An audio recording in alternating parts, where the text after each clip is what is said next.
Yes, welcome to Dapper Reads. Today we're going to read a story from r/Tales from Retail. Hope that you enjoy. The soles of her shoes are dirty. When I worked in a children's clothing store, we had a grandmother come in to return shoes she bought from her granddaughter. I want to return these shoes. I check her receipt and see that she has purchased over 60 days ago, way beyond the return policy. The shoes look very well worn, so I asked her what was wrong with them. Nothing. My granddaughter loves them so much that she wore them every day, and now they're just dirty. I'm sorry, can I have these returned? We only accept returns on shoes if they're within 7 business days, and they have to be unused, or if they were defective within those 7 days. They are defective. She wore them, and now the bottoms of the soles are dirty. So let me get this straight. Your granddaughter wore them every day since you got them 2 months ago, and now they're defective because the soles are dirty. Exactly. Your company should know that kids do not know how to keep their shoes clean, so it's defective. I already told her the store would give her new shoes. I'm sorry, ma'am, I cannot accept this return. We can pick out a new pair of shoes for you to buy and possibly add a 15% coupon to it so you can get some savings. I'm not buying another pair here when they're just going to get dirty so quickly. She grabbed the bag and left. I just stood there and wondered what the bottom of her shoes looked like, Lowell. But yes, that was an interesting story, though I really wonder what the grandmother was really thinking in that particular case. If you're wearing shoes for about a year or so, or a few months, of course the soles are going to get dirty. I wonder what she does with her own shoes. But now to the next story. Lady tries to get me to let her in shop before we open. I haven't really posted to Reddit before, so hopefully the story fits here. Sorry if it doesn't. Sorry as well for any grammar or spelling errors. I'm a native English speaker, but we all make mistakes. I don't really know if this lady was being rude or just didn't understand how shop opening times work, but still I thought that I'd share this story with my day in retail. Now to start my story, I'll explain that I work at a chain store with a mall office towards the back, and that we open exactly at 8:30. I then arrive at 8 to start the morning setup.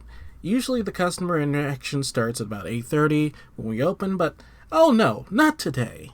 This particular morning, not long after I finished putting out the newspaper, was about to start on the magazines, did I see a lady pacing back and forth by the doors. I checked the time. It's 8:23. We're not opening yet, so I ignore her. Not a moment later, I hear the rattle of the door. Looking over, I see that she's clearly tried to open our locked doors and is looking at me. Unfortunately, we make eye contact. It is over then, isn't it? So once more, I check the time, 8:24. Roughly, we have just about 5 minutes until we open. I debate what to do. I don't want to be rude and ignore her, and it crosses my mind that, well, what if maybe she's not a customer, maybe someone to look at the broken gate by the till that someone called about a day before, just rationalizing it. So I decided to open the manual door and just see what she wants. In hindsight, that was a mistake. She starts off immediately saying she had to pick up a parcel. She's a mail office customer then. I tell her we are not open yet, that we open at 8:30 in roughly 5 minutes. She does not accept this. She insists that she doesn't have 5 minutes to wait. Talking so quickly, I'm not so certain what she said. She says something like she left her keys, either that or kids, in the car and needs to pick up the parcel now. I once more explained that we aren't open yet and that the mail office is most likely still setting up as well. I have some sympathy to this. Maybe she's stressed about her car situation, but that doesn't mean I can let her in before our set opening times. So I ask her to wait and go back to the magazines. But not a moment passes and she's knocking on the door again. Guess what I do? I check the time once more, 8:27. So once more I say that we're not open yet as it's 8:27. Then she says that it's 8:30. That she asked 2 people on the street and they said it's 8:30. I tell her, I'm sorry, but everything I'm reading says 8:27. At this point, I'm looking for an excuse to waste some time away from her line of sight, so I tell her that I got to ask how they're doing at the mail office to see if they're set up yet. So I lock the door again, as I don't want to leave the door open when I'm not at the front of the shop. And to reiterate, we are not open yet. She did not like this and rolled her eyes, but luckily says nothing. I head over to the mail office to explain the situation and ask what the clock says on their end. And what do you know? 8:28, not 8:30. They tell me she can wait and we're not open yet, and by the time I head back down to the front, it's almost be 1:30 anyway, so do not worry. So I head back down and wait for our clock to tick over to 8:30. All the while, she's staring at me before I can walk to automatic doors and unlock them. She storms in and with what I imagine was sarcasm, thanks me for being so kind. My sociality has left me shaking at this point, and I'm so glad everyone else that was kind and friendly.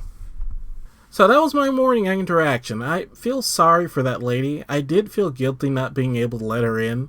I know sometimes people are stressed and in a hurry, but that doesn't mean you get to break the rules. If I let her in early, I would have gotten in trouble. But somehow, I'm the root one at fault in her mind.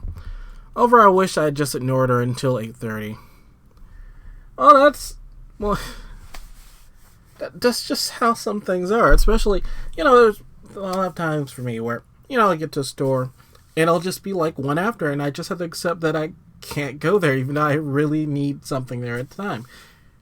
You just you're gonna have to wait, lady. But hopefully Opie will be fine after that actual stressful situation. Now, on to the next story. One of many stories. I'm a cashier at a grocery store. I got stories for days about my day, about this place, but this one of the few that sticks out the most. It just happened the other day. We have 11 registers in our store. And register 11 is always the busy one due to it being the first one people see. I was already tired from the shift I was doing and got put on 11. Normally this isn't a big deal for me as it makes the day go by faster. Then it got busy. And when I say busy, I mean insanely busy. My store is always short-staffed this time of year due to everyone being in school, but today on top of that we had a crap ton of people calling out. So the rush continues and the lady comes through with her adult child. I've seen this lady multiple times before, so I didn't think much about it. She starts putting up all her stuff and puts our dividers done to do a separate order. I ring the first order through and she says no big deal. I start to ring in the next part of the order, she puts the divider down again. This goes on and on for 15 minutes, completely holding my already busy line. This lady did it 7 separate orders. 7. Now again, this wouldn't be a problem normally, but since it was so busy, the people behind her were getting impatient, and understandably so. I thought that the lady behind her was going to start screaming at one point, and I wouldn't have blamed her. The lady finished up the order and leaves. I apologize to everyone that had to wait, and the day continues as normal. So, that's the story. Thanks for reading. Well, that was like 7 separate orders. Though, maybe, they're shopping for someone else and they just had to separate it so they can keep all the money straightened out. But, let's actually look at one of the comments below. Maybe she was helping out people who couldn't go to the store. Lots of people are going to do this to help people with commodities, say, self, and needs to actually have separate orders. Well, hopefully this was the actual case. In this case, even if it really kind of made Opie's day a little bit more sluggish than it needed to be, and actual people online a little bit more. But that's been r/Tales from Retail. Hope that you enjoyed the stories, and I'll see you next time.